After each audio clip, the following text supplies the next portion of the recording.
Good afternoon, if we can get started. Happy Earth Day, and welcome to the American Enterprise Institute. My name is Aparna Mathur, and I'm an economist at AEI. And I'm so glad you could all join us as we sit down for an excellent panel of speakers to engage in a conversation about carbon taxes. At this time, I would also like to welcome viewers from across the country who are watching our live webcast on aei.org. We are live tweeting today's event, so be sure to follow us on Twitter at AEIEcon and join the discussion with the hashtag carbon tax. When it comes to pollution abatement, the US today has an overwhelming reliance on mandatory standards, such as the Clean Air Act's new source performance standards and CAFE standards for automobiles. It has a few green excise taxes, such as the gas tax, but about 80% of the revenue is used to subsidize road construction, which arguably ultimately leads to more pollution. In light of this, proposals for a carbon tax have been promoted on the grounds that carbon taxes are perhaps the most economically efficient means of reducing greenhouse gas emissions. As a direct tax per metric ton of CO2, a carbon tax will impose a higher burden on the biggest polluters and offer the right incentives, the right price signal for firms to make investments in clean technologies in the long run. However, there is much that needs to be understood before the US can consider making a shift, perhaps from existing standards and regulations towards this market-based approach, towards a carbon tax. First, how do we price carbon when estimates of social damages vary a lot? Just this week, economist Robert Pindyck has released a new National Bureau of Economic Research working paper, arguing that models to estimate the social cost of carbon may need much more work to be done. Second, once we fix the price, how do we actually implement a tax in the US? Should we tax upstream at refineries and coal mines or downstream at power plants? Third, can carbon taxes help improve our fiscal situation? The Congressional Budget Office estimates that a carbon tax could potentially raise $1.2 trillion over 10 years. But at the same time, the use of revenues is extremely important. Should we use the revenues to reduce the burden of the tax for low-income households, so rebate revenues to low-income households? Or should we use revenues to offset distortionary taxes, such as the corporate income tax? And finally, do the costs outweigh the benefits? You will find answers to many of these questions in this book, which is an excellent compilation which we are launching today, written by leading experts in this field. We're providing a few free copies of the book outside, so as you're leaving, you will find them at registration if you ask them for it. But you can also purchase the book online at Amazon. The papers are the result of a conference organized at AEI in November 2012, and I want to thank at this time the people who were involved with the organization of that event. Adele Morris at Brookings, Ian Parry at IMF, Rob Williams at Resources for the Future and University of Maryland. And they have also done an excellent job editing the book, coming after us with questions and changes, and they will be providing an overview of the book towards the end of the event. It is interesting that when this book was first being considered, and I think when we had the event, the prospect of a carbon tax seemed even more remote, perhaps, than it seems today. And so it's a very useful compilation of papers talking about the design and implementation issues were the US to move forward with a carbon tax. Let me briefly describe the structure of our talk today. We will begin first with a broad overview of carbon taxes and the role of policy, both domestic and international, by Vitor Gaspar from the IMF.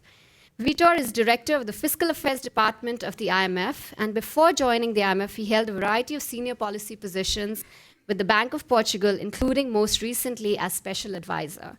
He served as Minister of State and Finance of Portugal from 2011 to 2013. Vitor's talk will be followed by a discussion with Congressman John Delaney and former Congressman Bob Inglis. Congressman Delaney, as we know, has been active in proposing a carbon tax in the US. Last year, he put forward the States' Choice Act, which would give states the option of implementing a state-level excise tax on carbon emissions instead of designing and implementing an emission reduction plan mandated by the EPA. Former Congressman Bob Inglis has been a long-standing advocate of a carbon tax as well. In fact, he has recently been awarded the 2015 John F. Kennedy Profile and Courage Award for his work on climate issues. Congratulations, Congressman Inglis. He is the executive director of the Energy and Enterprise Initiative, a national grassroots organization based at George Mason University that he founded and launched in July 2012. We're delighted to have them all here and look forward to hearing them discuss their views on the role of carbon taxes in the US economy. This panel will be followed by a Q&A session where we encourage all of you to debate, challenge, and discuss this issue with our panelists. We will wrap up with a quick presentation by Adele, Ian, and Rob, the editors of the book, who will also be happy to take a few questions. You will find their bios in your folders, but very quickly, Adele is a senior fellow and policy director for climate and energy economics at the Brookings Institution. She joined Brookings in July 2008 from the Joint Economic Committee, where she spent a year as a senior economist covering energy and climate issues. Before that, she was also at the US Treasury. Ian Parry leads the Environment, Climate, and Energy Tax work in the Fiscal Affairs Department of the IMF. Before joining the IMF in 2010, Parry was at Resources for the Future for 15 years, where he was first appointee to the Alan V. Nees Chair in Environmental Economics. Rob Williams is a senior fellow and director of academic programs at Resources for the Future, where he studies both environmental policy and tax policy, with a particular focus on interactions between the two. In addition to his role at RFF, he is a professor at the University of Maryland, College Park, and a research associate at the National Bureau of Economic Research. So I want to welcome all of you. I want to start with a discussion by Vitor about the role of carbon tax and the role of policy in a domestic and international setting.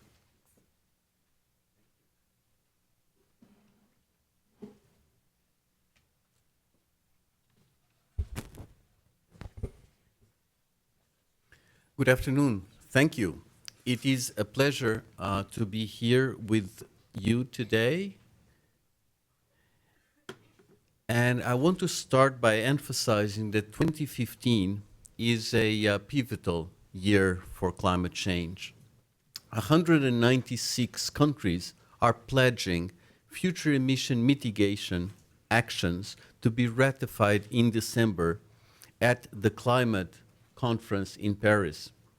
The fund attaches great importance to the issue of climate change, as our managing director, Christine Lagarde, has said, and I quote, "Climate change is the issue upon which we will be judged by future generations, and one that keeps me up at night." The bottom line of the fund's message on climate change is simple.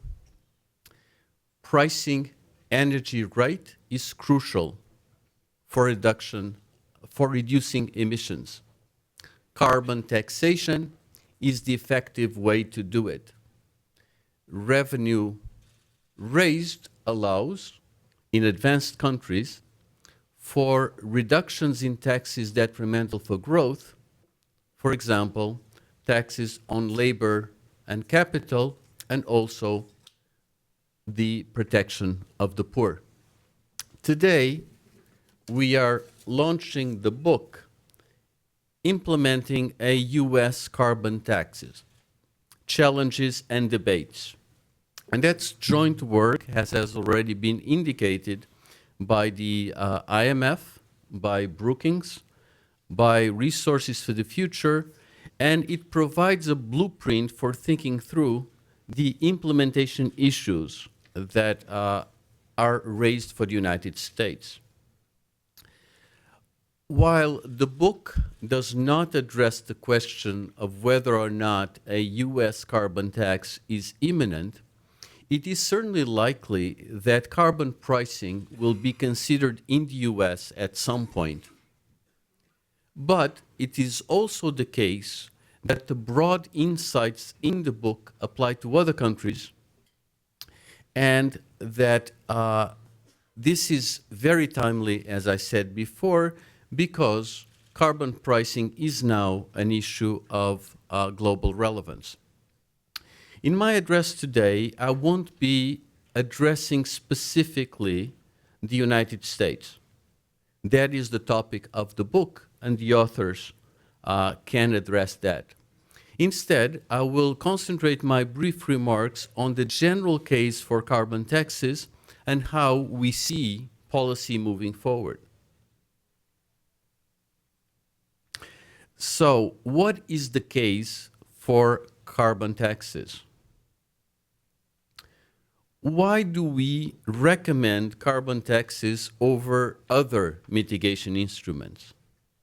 A basic point here is that carbon pricing is the most effective policy for promoting the full range of opportunities for mitigating emissions. By shifting from dirtier to cleaner fuels, by improving energy efficiency in homes and vehicles, by getting people to drive less and economize on space heating and cooling and so on. But also, last but not least, by providing the right incentives for research and technological innovation. Regulatory approaches, for example, mandates for renewables and energy efficiency, are less effective because they cannot promote all of these responses. They are more complex and costly because they involve multiple instruments and different CO2 prices in different sectors. And, again, last but not least, these instruments do not raise revenue. Some countries may prefer to price carbon through emissions and trading systems. Though here we would recommend that these policies are designed in such a way that they behave very much like taxes. So we recommend that there are clauses that ensure price stability and price predictability so as to promote the right environment for clean technology investment. And we recommend auctioning allowances so that revenue is generated, which can be transferred to the budget.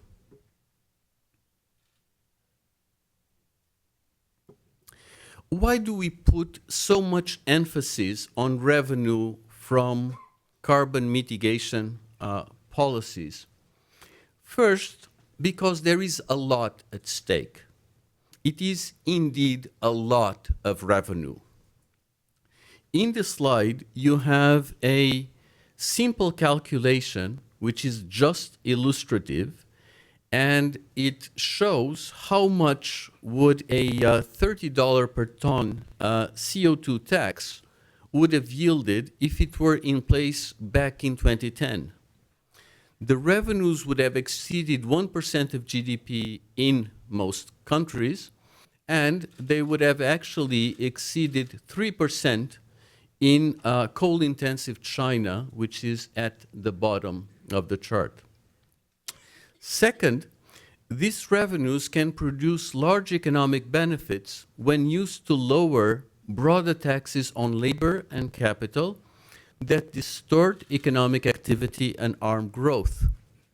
The main point here is that carbon pricing is generally about smarter, more efficient tax systems rather than higher tax burdens or big government. Specifically, we recommend reductions in taxes that are especially detrimental to growth.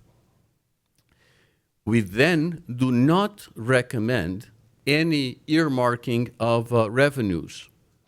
And given that in advanced economies in particular, we have very high debt to GDP ratios, it is important that these revenues can also be considered to reduce these very high levels of public debt. Carbon taxes are also attractive from an administrative perspective. They are a highly practical extension of road fuel excises, which are widely accepted and long established in most countries. They are among the most straightforward of all taxes to administer. Carbon taxes simply involve building a carbon charge into those excises and extending similar charges to the supply of other petroleum products, coal, and natural gas. The fiscal and administrative benefits may be greater in developing countries, where large informal sectors constrained the basis from broader fiscal instruments, and where the administrative capability of environmental ministries is more limited. But our bottom line is that treasuries, who are our main audience, have a critical role to play in promoting carbon taxes, in administering carbon taxes, and in putting revenue to good use as part of a broader process of fiscal reform.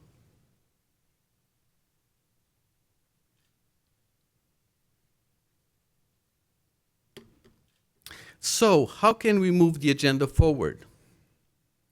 The first point, in order to move the agenda forward, is to start the process, to start moving forward. While it is true that some form of national carbon pricing has emerged or is emerging in the EU and 12 other countries, only 12% of global greenhouse gases are currently priced, and most prices are too low, often below $10 per ton. So we needed to transition to greater coverage of emissions and higher prices. In this transition, we will need to address some big challenges. At domestic level, this include the burden of higher energy prices on low-income households, but undercharging energy for environmental damages is an inefficient way to help these groups, as most of the benefits leak away to higher income groups. In the book, you will see estimates according to which this leakage amounts to some 90%. That's a big leakage indeed. Targeted measures are more effective. Adjustments to the tax benefit system, investments in health, education, work programs, and so on can be important complements. So it is important to look at the incidence of the whole fiscal package, which can include numerous adjustments to other tax and spending policies, not just the component that raises energy prices. Higher energy prices also harm energy-intensive firms, especially those that compete internationally.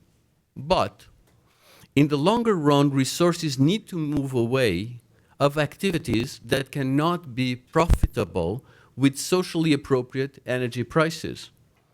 And transitory assistance may be put in place, such as worker retraining programs and relief for firms, though competitiveness impacts are less of a concern with international coordination of carbon prices. At the international level, moving in the wrong direction is never good. Sorry.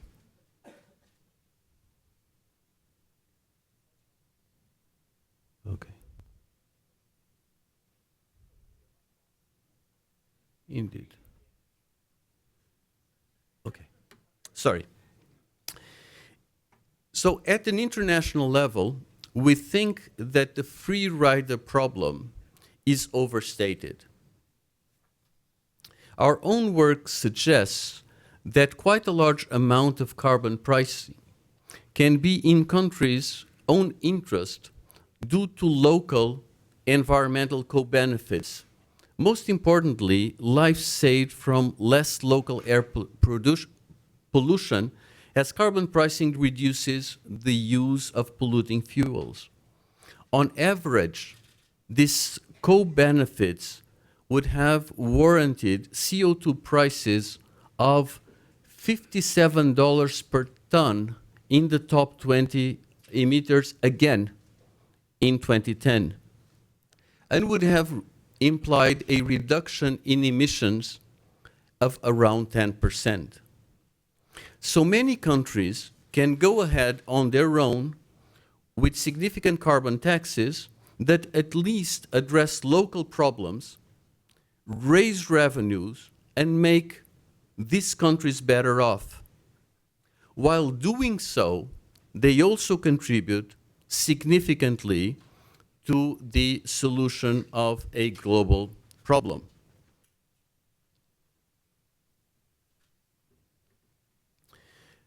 Nevertheless, it is still the case that actions at global and at local level are complementary. We look forward to the outcome of the Paris climate meeting and attach much importance to a genuinely effective global agreement. Within this action by major emitters, it is especially important in the context where there might be a role for a carbon price floor agreement among what we could call a coalition of the willing. Now, such carbon price floor would provide some degree of proportion to the countries adopting it, because others would be following that as well. And there are very good precedents to a carbon tax floor, and we could refer to tax minima in the European Union for value-added tax and excises. Clearly, there are challenges associated with the way countries will join this process, but the practical aspects of it should be manageable. One final point on international issues is that we should not forget climate finance and the commitment by advanced economies to generate $100 billion from 2020 onwards.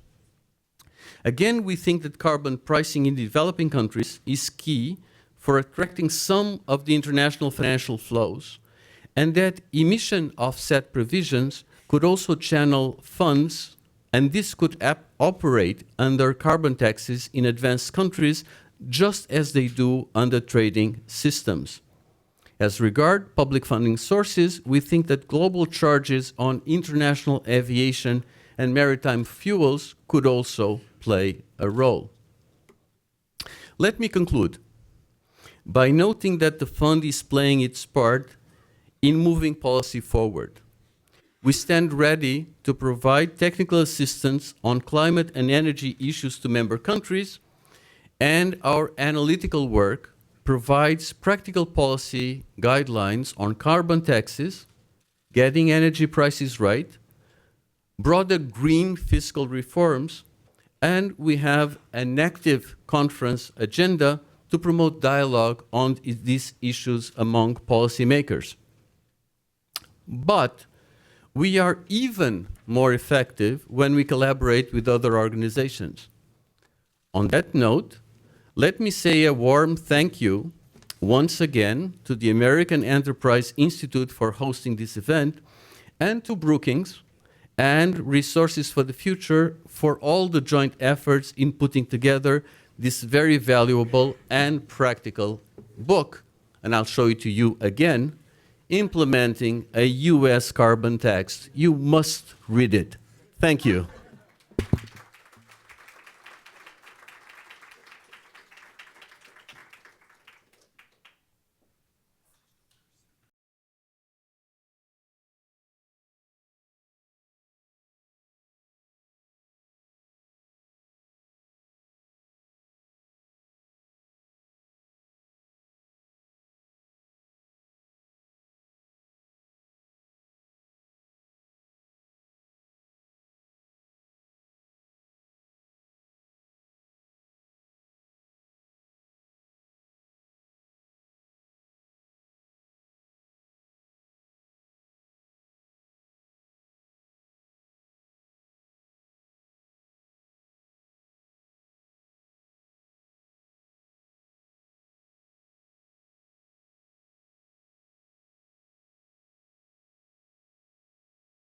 Which will be followed by a conversation with Congressman Inglis, and then we can open up for Q&A. And I believe you have to leave early, so if Yeah, they've called votes. forwards. Okay, they didn't schedule votes around this conference, which Surprising. me. I was shocked by it, actually. So. Yeah.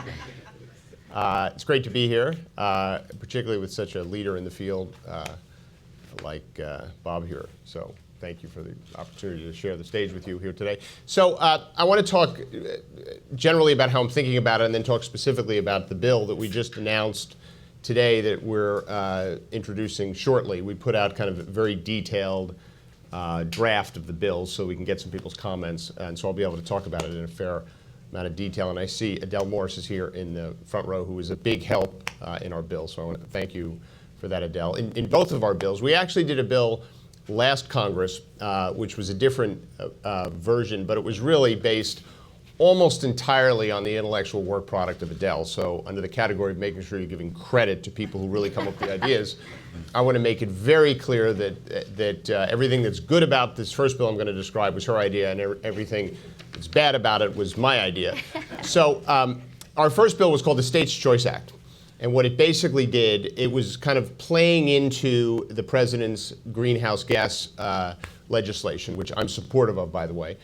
What I thought was really smart about it, it was a great way to get the carbon tax discussion nose under the tent, for lack of a better term. So what the bill did is said that if a state, an individual state, adopts a carbon tax at the state level, that they would effectively, and my colleague Zan Fishman, who's done so much work on this and is here with me today, hates when I put it this way, but I will because it's simpler.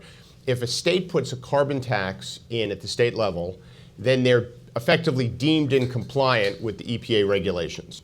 So it was trying to incentivize the governors to do something, even if they didn't like why they were doing it, or even if they didn't agree with the reason for doing it. They would sit back and say, I have to implement these EPA regulations, which will cost me money and will upset my business community, and I don't get anything out of it.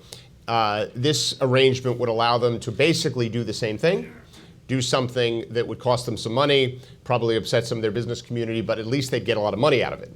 So that was we thought that was actually a very effective framing for how to move the discussion forward. And so we introduced that bill, and I think it led to some interesting discussions. It also allowed us to do the work we wanted to do on the bill we introduced today, which is called the Tax Pollution Not Profits Act. And what this bill does is it has a fairly basic carbon taxing mechanism that starts at $30 per metric ton and escalates at 4% above the rate of inflation across 10 years.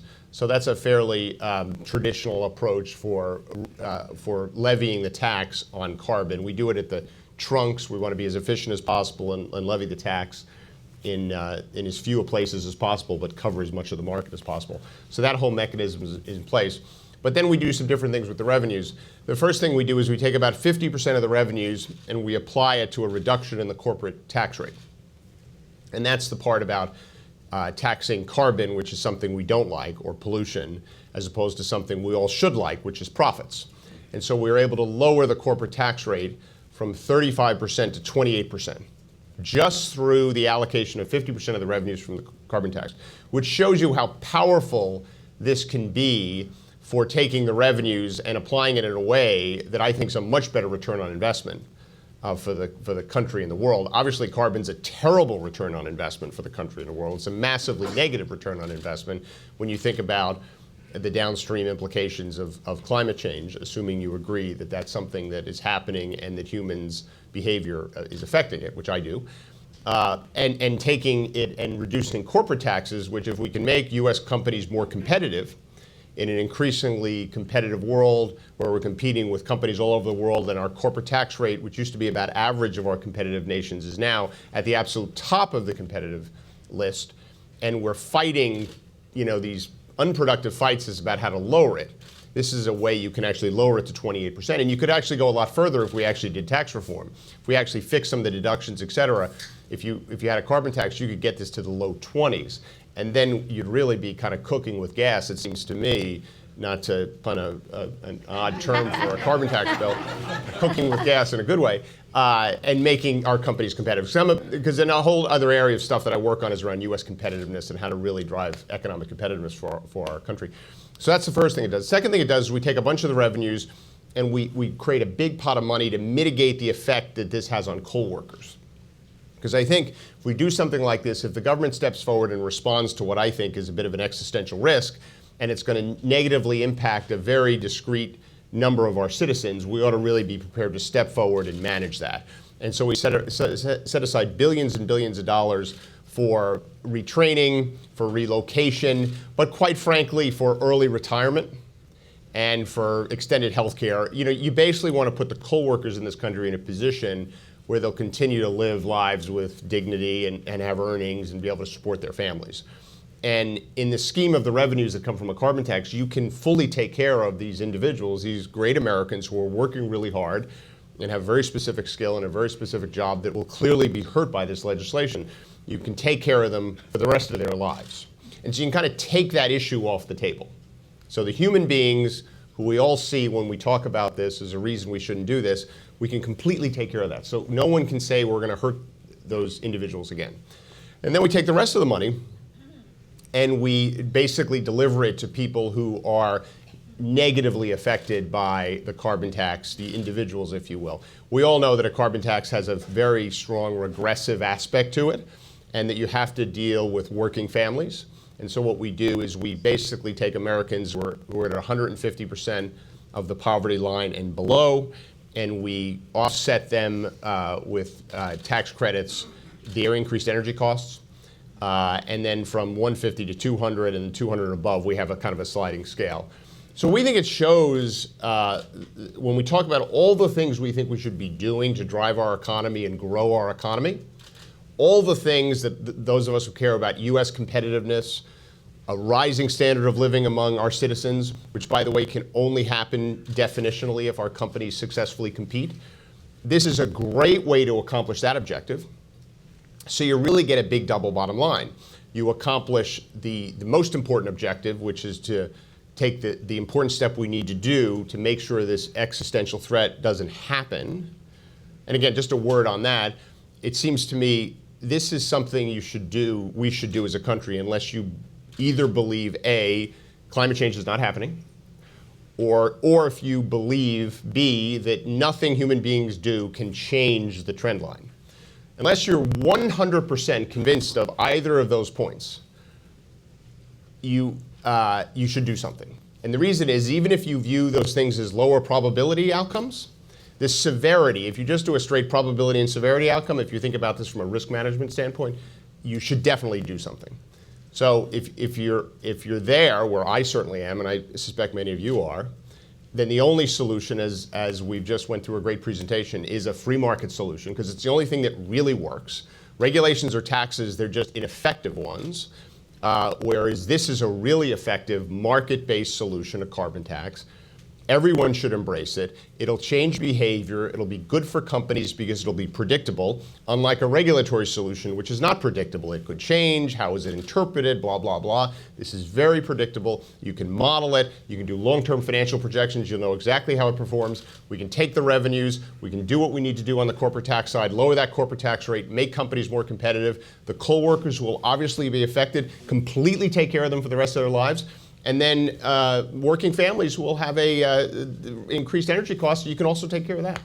So I think it shows that this can be a really powerful thing. We just have to think, we have to think about it in the right way, and we have to recognize that each side of the aisle has some legitimate points here.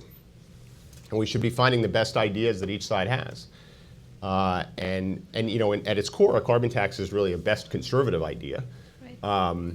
And dealing with what I think is the existential risk is obviously a best progressive idea. And thinking about thinking about corporate tax and other things, I think, again, is either, depending upon your ideological spectrum, a great conservative or a great progressive idea. So we're pretty excited about it.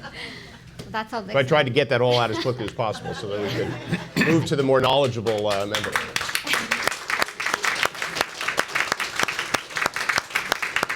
I know you have only 5 minutes. If maybe I have it to about 1:05, I think. Okay, so if you want to have questions, maybe we could do that before we turn to Congressman Inglis.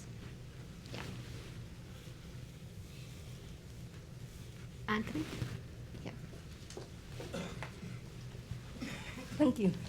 My name is Li Yang. Thanks for the congressman here for presentation. My best interest is really for IMF issues. The way they bring it out to the public, way back to the Madame Lagarde speech. And I just don't feel that once go to the Congress will be so complicated. And it's really not a free market mechanism. You put a lot of burden on a lot of government agencies like IRS, they make everything is complicated. It's not going to reduce government agencies, but also go to burden taxpayers. We have the IRS tax code already complicated. Now you make it even worse. So I just wonder if we can just really simplify tax code, and if you want to reduce the retiree, the problem or their burden, you just make it tax elimination or social security tax eliminated, and maybe increasing their benefit rather than their benefit being ripped off. Currently, our system is all the benefit, all the legislation is to benefit a few, which we want to eliminate those classes. So we don't want to say to have a tax credit and then you reduce the corporate tax rate. Yeah. That's really Thank you. over counter your effectiveness of these carbon taxes. So I just wonder if you can go back to simplify tax code, and a free market means everybody competitiveness. There should be no subsidies, no tax credit, no agency burden. So you don't need a revenue to go to the taxpayer, go to the IRS or any other related occupation. Okay, thank you for your question. I think we. So I would say a few things, and thank you for that. I don't think this is going to be overly complex. I think if we're talking about dealing with a carbon issue, there's two solutions. There's a regulatory solution and a tax solution. I tend to think the tax solution is much less burdensome from a regulatory standpoint, and therefore much more efficient. And so I think this isn't necessarily producing a lot of additional burdens in our judgment.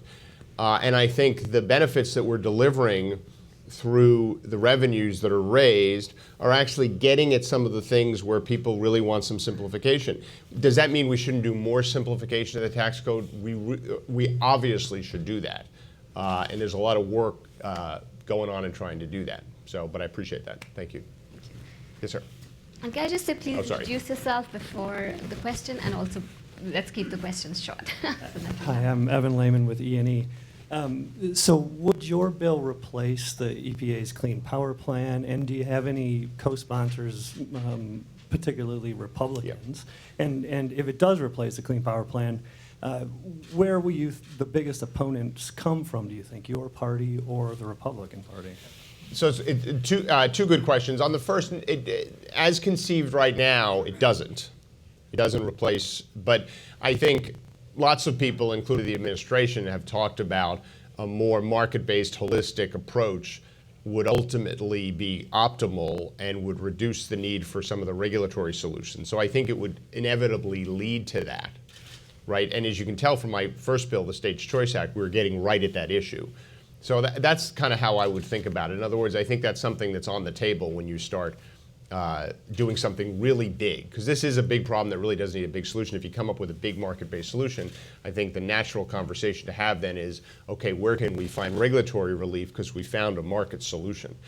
In terms of support, we just dropped the framework of the bill now, and now we're in the process of getting co-sponsors. There are two issues, the carbon tax notion in general is a hard thing for my Republican colleagues to work with right now. I mean, there are some members, there are some really terrific, brave, heroic Republicans, like my friend here to my right, who have been appropriately recognized for stepping forward, right? Because every one Republican who steps forward on this is worth 10,000 Democrats. And I'm underestimating it, right? Seriously, right? So, I think so what we're really trying to do is come up with solutions, because I really believe in my heart that we will be here. right? Under that Gretzky kind of analogy, which is you go to where the puck's going, not where it's been. Where the puck is going is to a market-based solution to this problem.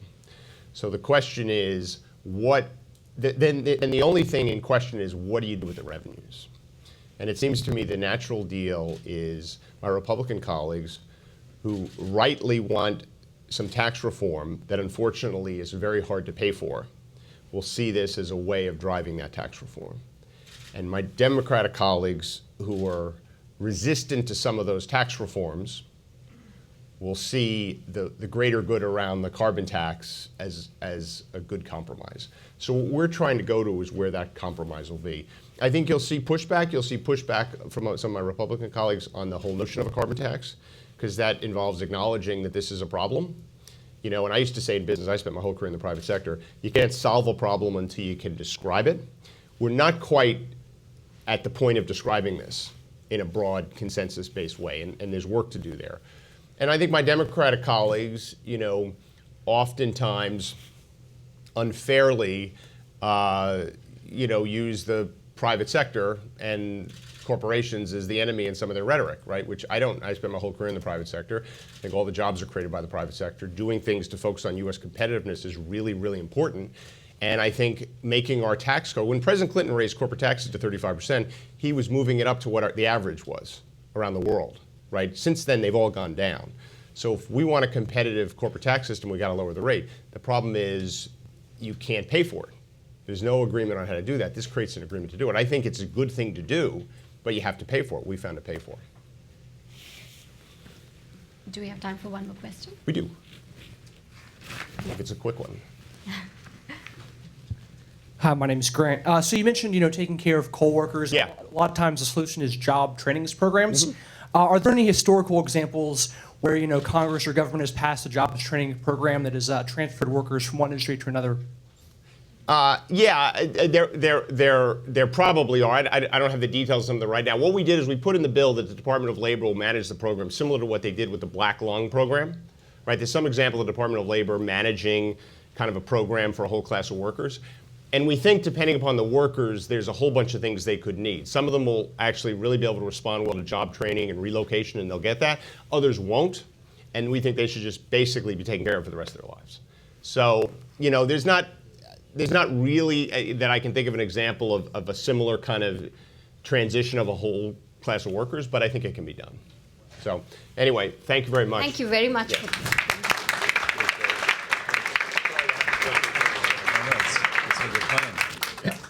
Thank you so much.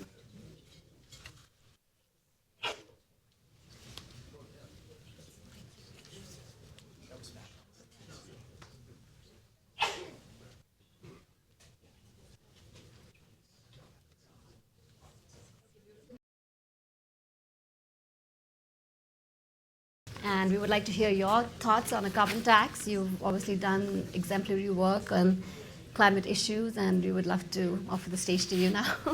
Well, thank you. I think John's already left, so otherwise he might be shocked to hear these words, and it may shock some people here. What a great presentation by a Democrat member of Congress about a carbon tax. And really pretty exciting. Because, you know, when I started this effort, the Energy and Enterprise Initiative, now traveling under the name republicen.org, came here to AEI to sit at the feet of Kevin Hassett. Brought some friends with me. Some were conservatives, some a little bit on the progressive side, small group people. And so Kevin said here in this place, he said, got a deal for you. You want to price carbon dioxide? Me too, Kevin says. He says, so here's the deal. We price carbon dioxide, and I, Kevin Hassett, get to decide what the tax cuts are, the corresponding tax cuts are. Deal? And a couple of the progressives started going like this, and he said, why not? And he said, because you'll cut the corporate income tax. And he said, that's precisely what I would do. He said, so it's a real gut check for you, isn't it? How important is climate change? And so John has just risen to the gut check. He's ready as a Democrat to propose a reduction in the corporate income tax, something that perhaps Republicans can't do. Because if you think about it, what's the dream scenario if you're a Democrat challenger to a Republican in an iffy district? So-and-so Congressman Republican voted to tax carbon and increase Mrs. Jones, poor widow Jones, energy bills. Meanwhile, he cut corporate income taxes for ExxonMobil. Vote Democrat challenger. So if you think about it, it's what Kevin was suggesting here is what all of us conservatives would like to do is, say, cut corporate income taxes. But up steps John Delaney and suggests it as a Democrat. Now that is pretty exciting. The other thing that's pretty exciting is with Adele's help, he's saying to the White House, yo, I mean, he's not saying, let me put it more bluntly than he just put it, because I don't have to be diplomatic. Yo, you got a particularly lousy idea about doing this through the Clean Air Act. How about we do it in a better way? And how about we do it in an economically efficient way? And so what you just heard from Evan's question, very good question, is sitting member of Congress who is dealing with the political realities that, frankly, really respect what he just said. And you should respect his words a little bit more than mine, because after all, I've already been tossed out. There's nothing more they can do to me, right? And so, they can spit on the grave and stomp on it, but that's about it. It doesn't hurt much when you're 6 feet under. So, you don't feel it too much. But John here has some risk. He just took some risk in saying, to answer Evan's question, that we got to talk to the White House about how, this thing you're doing, that the environmental left is all charged up about, and is now rallying the troops to get ready to say, oh, we got to do this through the Clean Air Act. It's the only game in town. It's the only tool in the toolbox. He's stepping forward and saying, doesn't have to be that way. That's a pretty courageous thing to do. So, and the state opt-out, the opportunity to, with Adele, perhaps we'll talk about later, that's the earlier indication of this, and now we've got the new bill from John. Meanwhile, Senator Whitehouse has a bill, too, that's very interesting in that it is a 100% return as well, the new one. I think there are probably some economists here who tell us CBO questions 100% return on some of these things, and there's some complexity that I'm not an economist. That's sort of like I'm not a scientist. But actually, I'm not a dismal scientist, I guess is what you'd say if you're a... But there's some questions, I guess, about CBO and how they score things and whether things really are revenue neutral. But if we can, in this room, be talking about a 100% returnable emissions tax, I just wonder if there's any economist that can say that isn't a great idea. Whether they are left of center politically or right of center, I just don't know where they are. Anybody that in the economics profession that disagree with that concept of internalizing negative externalities. I mean, it's just, maybe Rob can tell us later whether there's anybody that disagrees with that. I have yet to find an economist that disagrees. Now, we have some people who want to disagree with the whole notion, as John Delaney pointed out, that maybe we don't need to do anything. I can tell you once I was speaking at the rural electric co-ops in South Carolina, and I was holding forth about the beauties of a revenue-neutral border-adjustable carbon tax. And I took time to look up, and I took a look at the thought bubbles out of the heads of the people listening, and I realized they're thinking, why are we talking about this to start with? In other words, what does it matter? Why is he banging on up there about a revenue-neutral border-adjustable carbon tax? So I realize it's a challenge on my side of the aisle, among conservatives, to get through to those constituents that I was speaking to about why it matters. And as John sort of tipped the hat to people who may have some doubts about the science, it's perhaps a little bit less settled than the economics. And maybe we'll hear later from the economist about this, about whether in the economics profession it's so settled about internalizing negative externalities that it really isn't worth discussing. Maybe there's a little bit of doubt on the science of climate change, but not a whole lot, except that it's not a whole lot as to the direction of it, as to the precise implications of it or the rate at which it will occur, some questions. But as to the general direction of it, if you consider the risk proposition that John is the only, as I understand it, the only member of Congress who has run a publicly traded company in the current Congress, that is a risk analysis would indicate that even if you're just a little bit uncertain about your conclusion that the science of climate is not to be believed, still the outcome is so devastating that if you do the math, you would come to the conclusion that you buy an insurance policy, as George Shultz, Ronald Reagan Secretary of State, says. And so, you know, here's what I would looking forward to your questions about where we stand, particularly on the Republican side, where we're trying to engage with conservatives on climate change at republican.org. But I would suggest to you that there's some, I know that it maybe seems impossible, right? But I would point out that there was a guy in the financial crisis who said, it's amazing how the impossible went to the inevitable without ever passing through the probable. And I'm here to say that that's what carbon taxes are going to be, particularly if they're made revenue neutral. And if they're sweetened with some things that, frankly, again, John's the guy that's currently serving. I'm 6 feet under, right? He's got to deal with the fact that those Kentucky coal miners, and he's got to do something for Senator McConnell.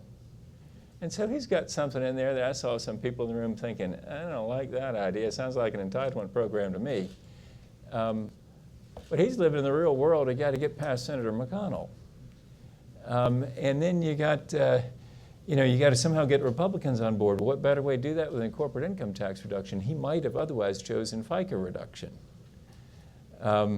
So I just think it's worth noting the political realities and the business of legislating that I think is starting to return to business. And I will give you some data points about why to be encouraged that we are seeing a return of the Congress to actual business of legislating. Probably the biggest data point is the Medicare doctor fix. That's an amazing step by the U.S. Congress to actually deal longer term with that problem than we had been when I was there. We were doing 6-month extensions, for goodness sakes. And so that's one data point. Another very important data point is here we sit at AEI, a very important organization for those of us who are conservative, having a conversation about carbon taxes. And it's not the first one. The book is a result of an earlier conference in this very space. And so that's another data point. So we've got Congress beginning to act again. We've got leading organizations on the right, like AEI, who are thoughtfully addressing this question and are really willing to step forward with books and studies to show the path. So I'm very encouraged by that. I'm also encouraged by the fact that generally the economy is coming back. It became the mantra of the Great Recession on the right to deny climate change. It's really, then in 2014 we saw the adoption of a more agnostic position. I'm not a scientist. I would suggest to you now we're in a short-lived period, what will be a very short-lived period called defeatism, where we say out loud, and we don't like the words the way they sound when they bounce around the room, we say words like, we can't do it, we're not China, it will hurt our economy. And then we realize, wait a minute, those words don't fit with what we passionately believe, which is America is an exceptional nation that can solve any challenge. And so it's a short-lived stop in this station called defeatism. So we've gone from the atheism of the Great Recession, I don't believe in climate change, it's a matter of faith, to the agnosticism of 2014, which was, I'm not a scientist, I don't know, to now this temporary stop at defeatism, and I've seen some of my fellow Republicans taking that defeatist position, but you can hear them, you can hear those words around the room, and you realize you can't continue that and run for president saying America's an exceptional nation. So ditch that position and go to the obvious one, which is, you bet free enterprise can solve this problem. In fact, free enterprise can solve any problem. any problem you don't even have. I mean, you might not have an ingrown toenail, but free enterprise can fix it. And so that's what I'm excited about, that there's some data points indicating that America is about to rise to the opportunity and the danger. The danger is pretty clear from the climate science. The opportunity is in things like corporate income tax reduction, and as our friend Eli Laird, R Street says, look at what we can get out of this. This is pretty doggone exciting if you're a conservative. Thank you. Thank you so much. Victor, would you come back on stage? So we're ready for questions, the second round of questions on, I'm sure we have a lot following Congressman Inglis's talk. And please introduce yourself and keep your questions in the form of questions. Hi, my name is Alex Dillon. I'm actually from Brookings. So how do you plan to go about convincing your colleagues on the right? I mean, I know you're saying they're in this defeatist stop right now and they'll move forward, but how do you, as a fellow conservative, plan to reach out to them, convince them of your rationale? You give them these words. I hadn't seen a solution I liked until I saw a 100% refundable emissions tax. Because the solutions before were cap and tax, which, by the way, I voted against, and regulatory solutions. So now you're presenting a solution that I could actually get behind. I think not many people, I guess I was a little bit atypical in saying, listen, I was just wrong before. I was wrong on climate, and now I'm changing my position. That's a little bit dangerous, apparently, in politics. I think I've learned. Anyway, so not everybody's going to do that. But can't you? I think I can hear it working at a press conference for a member of Congress saying, I just got a new solution on the table. This one can work. Those other ones, bad. This new one, good. And I think it can work. Not in every district. Some people are way out on the ends of the branches. They're holding onto the leaves at the end of the branches, away from the main trunk of science and away from the main trunk of economics. And so the environmental left, by the way, loves to shine the light on those folks and name them and shame them. We at republicn.org come along with a ladder and say, we see you out on the limb. Perhaps we can offer you a ladder, sir or ma'am, and you might shimmy back over to the trunk and we'll be all right. That's what we need to do. We need to give people an opportunity to move, and I think it's there, particularly with the improving economy. A lot is related to the improving economy. Victor, did you want to respond to it? Not to this question, but something you said before. I never thought it would come to me to try to make the language from a politician more intuitive, more easier to grasp by ordinary people. But the research by Ian and colleagues makes that relatively easy. This is not only about climate change. One of the things that I learned in the last 1 year plus is that the local effects of air pollution, the effects that take place in the place where you live, are actually quite sizable and measurable.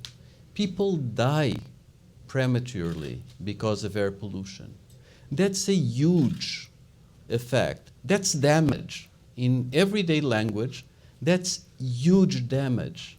And it turns out that if you look around the world, the sum of all these local effects having to do with health, having to do with congestion, having to do with traffic accidents, having to do with the time that you lose in traffic jams, happens to be bigger than this global climate change effects. But they act in the same way. By acting on the local damage, you help solving a global problem. And I find that very promising and very inspiring.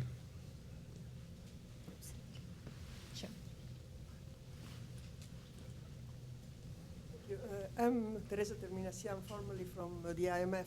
My question is for my IMF successor.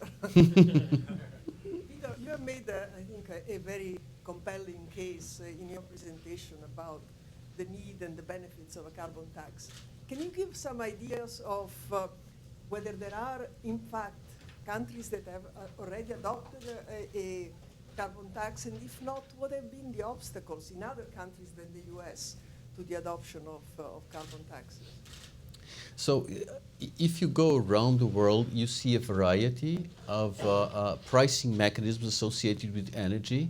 The pioneers were the Scandinavian countries in the 90s, and then the process became broader inside the European Union through cap and trade. The problem with cap and trade was that the equilibrium price that emerged was too low. At this point in time, we have prices which are lower than $10 per ton, and that's clearly too low, both from a global and a local level. So that's like a misprice. And we have seen around the world other countries that have adopted, a few other countries that have adopted solutions of this type, but even regional governments and cities have used this type of instrument. But clearly, the solution has not really taken off at a global level in terms of the type of scale that we would have in mind, in particular because the effects, the size of the initiatives that we would have to see happening are large. We're talking about large effects.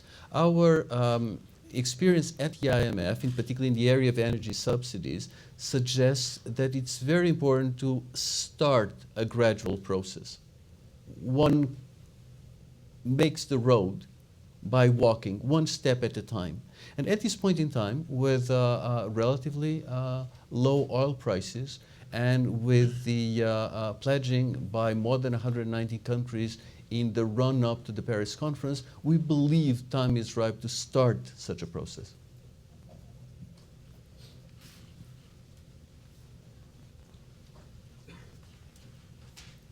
My name is Rob Spadell. I'm a member of AEI, and relating to the previous question, I remember I read a news article very recently that there was a referendum in Switzerland, I believe, about a carbon tax that was voted down by just an enormous majority. I think it was 96% or something like that. So I wondered if you could comment on that, given the economic efficiency of this, that's very well known. Hopefully the international momentum behind this. Could you comment on why would a vote like that have taken place? One fundamental issue in the politics of carbon taxation is that all of us dislike taxes, right? Can I ask for a show of hands who in this room likes taxes?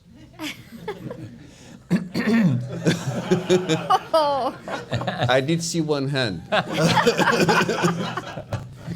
But in any case, it's a very respectable but tiny minority.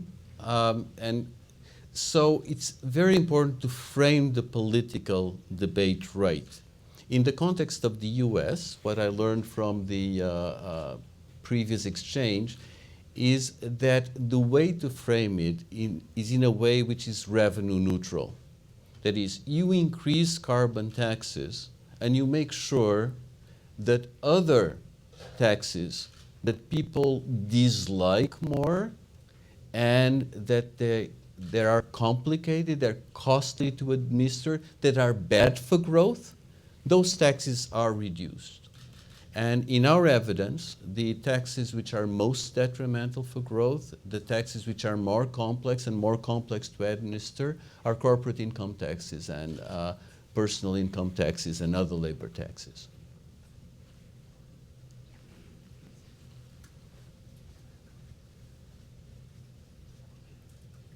Hi, I'm Eric Toder with the Tax Policy Center. I have a question for the Congressman, kind of a political question about the framing of this discussion. You're talking about you want a carbon tax and you're thinking about cutting the corporate tax in order to smooth the way. But of course, today a lot of people are talking about corporate tax reform, and there really is a consensus that the corporate tax rate should come down, which has been endorsed both by congressional Republicans and by President Obama. But the tax rating committees are struggling with how to pay for a reduction in the corporate rate.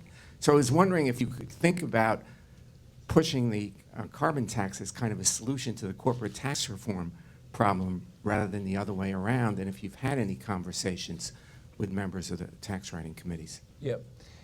You're definitely onto something. The context in which a carbon tax might be adopted, I think, is in the context of tax reform. That's, I would not anticipate a freestanding bill that passes through Congress about carbon taxes, but perhaps as part of a larger package about tax reform.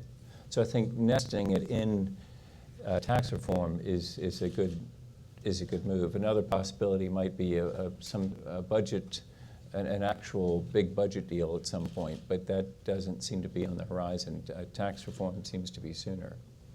So I think it's certainly, that's, from my perspective, the most viable vehicle. By the way, I should have pointed out that last question from Rob Spidell. He's in at republicin.org. I want you to know. So there's one of them. There's a. So I'm not hearing a lot of skeptics. There we go. Hi, John Hanson. Thank you very much. So what I'm trying to wrap my mind around, again, my focus is on how do we reduce the emissions and how do we use market mechanisms to do so. When I hear the corporate tax reform, right, the reduction in the corporate taxes in relation to the carbon tax, what I hear is a swap, and what I hear is essentially a neutering of potential emissions reductions. As a business person, I look at the numbers, I look at how I'm going to swap my numbers around from one column to another, all that kind of stuff. So if you could please address that, and how strong is it from your perspective and with your numbers in actually having the impact that we want in relation to reducing emissions? Yeah. Great question. And what I'm going to display now is my faith in free enterprise. And I realize it is a little bit of a faith statement here, right? Is that I believe that free enterprise is going to get the reductions that you apparently want, and I want, by CO2 faster than the approach of setting some sort of cap and then trying to live underneath it through a regulatory regime.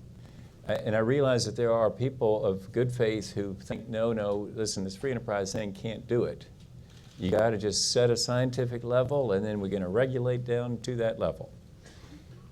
That's a respectable position, it's just one that I don't believe in. It's just the better way to do that is to use the dynamism of the free enterprise system.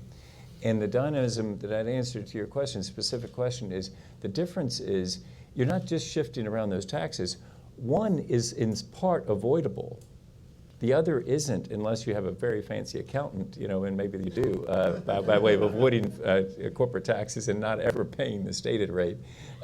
But just think about it. The difference is that in the corporate income, if you're running a company and you've got corporate income taxes to pay, well, those you might be able to avoid by some clever accounting. But in the case of the carbon tax, there may be innovations that you bring to your business that now become economically viable. And that's that goes back to my faith in free enterprise. That's why I believe I believe we're going to get below those levels by the dynamism of the free enterprise system.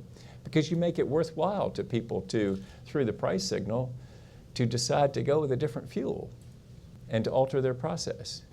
Right now, they might want to, but how do you respond to your shareholders when you say, listen, I made a silly investment in this new technology that's costing us a fortune that has not a return on investment? You can't face the shareholders with that. But if you say to them, listen, the carbon tax is now on, we got to move, and we're doing these exciting new investments, they're going to cost us some money, but look at the return on investment. Then you have all kinds of exciting stuff happening. But again, I acknowledge that there are people that would say that, no, you just got to set the cap and then live under it in some regulatory system. But how'd that work out for the Soviet Union, in 5-year plans and things like that? I can actually give you 3 answers, and allow me. The simplest is you should ask your neighbor to the right. Mickey knows all about estimates, so you want elasticities, Mick can give them to you. You can also get them from publications like the book that is presented today, or last year's book by IMF staff and collaborators, Getting Energy Prices Right. But the last answer that I want to give you is difficult to quantify, and it speaks to the incentives that Congressman was talking about. Probably the strongest incentive of all that is based on the price mechanism is the incentive associated with technological progress and innovation. If you get this price path right, you give incentives to people to figure out the energy of the future, and you give them the right science to solve the problem. If you give right incentives to people to solve the problem, people will go about it and solve it. And that is bigger than our estimates tell us.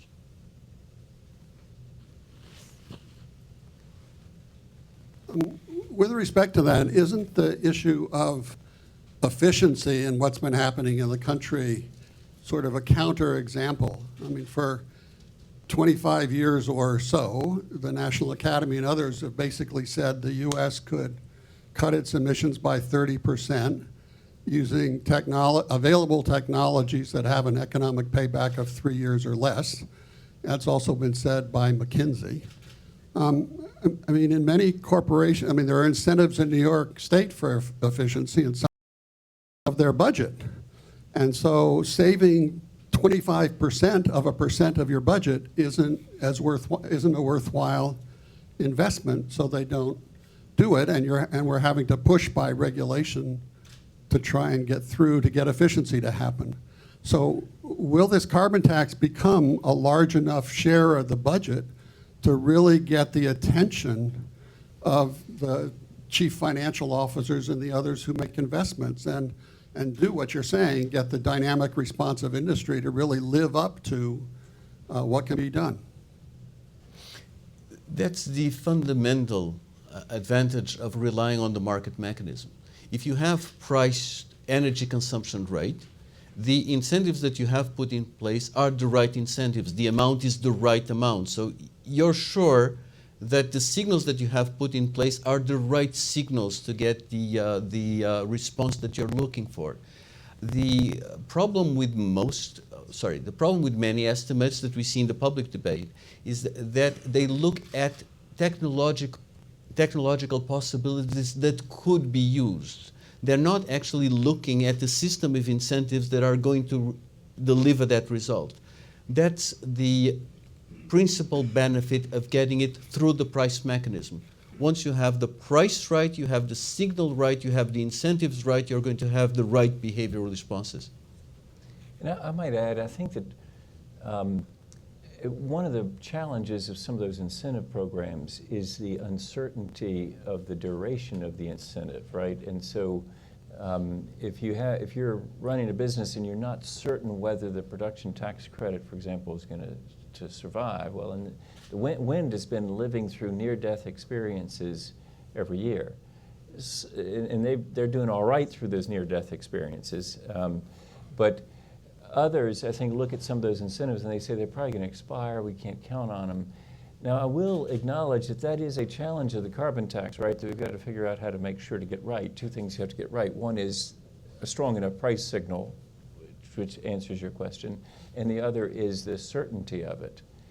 And while we're here talking about some exciting things like corporate income tax reduction or payroll tax reduction I mentioned earlier, I should at least say that there is some political salience to the idea of a dividend. We list it sort of last in our possibilities, our ecumenical possibilities at republicin.org. But I do have to acknowledge that that has political salience because if people are getting a check, they like the idea of a steadily increasing tax. But it doesn't, economists will come later and tell us why that doesn't exactly turn their crank as fast as the other things. But you're onto something. You got to send a clear signal that this is going to be this way, and so and it's got to be strong enough of a signal. And for conservatives in the room that are worried about how strong that signal is, well, as long as you've got a corresponding cut in a work punishing or capital formation punishing tax, well, how high you want to go? As long as you give me a cut somewhere else, let's go. Of course, you don't want to get above the marginal harm caused by that, but that's, now I'm trying to act like an economist, but we'll talk about them later. Much appreciated. Hi, Sharon Bovat, Voice of a Moderate. For about 3 years, I've been trying to get Republican Tea Partiers to believe in global warming. And so I see today as a very nice change, but with all the information I gathered, is that if you could tie a national security interest into the need for the carbon tax, because most people told me they might not believe in global warming, but they want American energy independence. So is there a way to tie that in to this legislation? Thank you. Yes, I think it is a place that does it does move some hearts and minds to talk about national security, and it is, of course, relevant here, especially the transportation sector. Of course, we're sort of affected by our expansion of supply due to fracking, which, by the way, is unusual for people involved in climate change. We think it's a particularly great thing, and we're all for it. I know folks, our friends on the environmental left, some of them don't like it, but we think it's just terrific. It proves what we're talking. A price signal really works. That six coal-fired plants are being converted to natural gas right now in South Carolina because George Mitchell started a war on coal. George Mitchell was the guy that perfected fracking. And so he increased supply, brought down price, makes sense to convert to natural gas. And so, in the transportation sector is probably the best place to make the case for national security. Another place to make the case to friends in the Tea Party is to talk about energy liberty, especially when it comes to distributed energy systems and the attempts by regulated monopolies to quash the ability of third-party financing of rooftop solar. That really makes sense, I think, at a visceral level to Tea Party folks, and it makes sense to me that why are we allowing monopolist power companies to tell me who I can contract with to put a solar system on my roof, such that they want to lift the barriers to entry in that new business to the level of a public utility.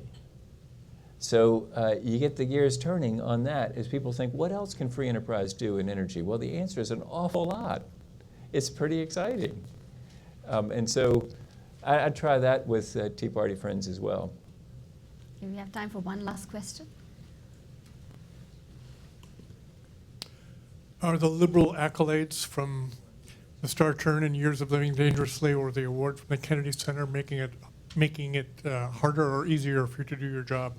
Should environmental groups perhaps be vilifying you on some other ground? Yeah, yeah, that'd be helpful. He's a big polluter award or something. Well, if you go back and look at my ratings in Congress, I get an F from everybody on the environmental left, including Republicans for environmental protection. They low-rated me all the time. But I would say this about the Kennedy Award. I tweeted this shortly after it was announced. He was a tax-cutting, communist-fighting, ask-not-good Republican. And I hope that the Kennedys aren't offended that I call JFK a particularly good Republican, but I would tell you, I would happily welcome him into my party as a tax-cutting, communist-fighting, ask-not kind of president. And so, and I might say too, if you want to be really inspired about what we're talking about here, and I know we're out of time, is go look at the President Kennedy's speech at Rice University, September 12, 1962. It's an amazing speech displaying American exceptionalism to the max. President Kennedy says in that speech, some materials that will be needed for this moon mission haven't been invented yet. I mean, and then he goes on to say, some of this is faith and vision. He admits that in the speech. But he says, we're going to do it. And that determination of the American people to rise to that challenge of Sputnik is so exciting to me that I think it's going to apply. So to answer your question, I'm happy to accept the award in hopes that it causes conservatives to think, do we really believe that America is an exceptional nation? And do we really believe we can solve this challenge of climate change? The rest of the world is waiting for a yes from us. And it all depends on whether we decide that we've got it in us. So I'm very excited to point you to that speech and just to ask, does that sound like somebody you'd vote for president in 2016? I would, because that guy really believed that this country could solve really big challenges. And I do as well. I think it's going to happen. Thank you so much. On that amazing note, please join me in a round of applause for the speaker. And now I'm going to cede the stage to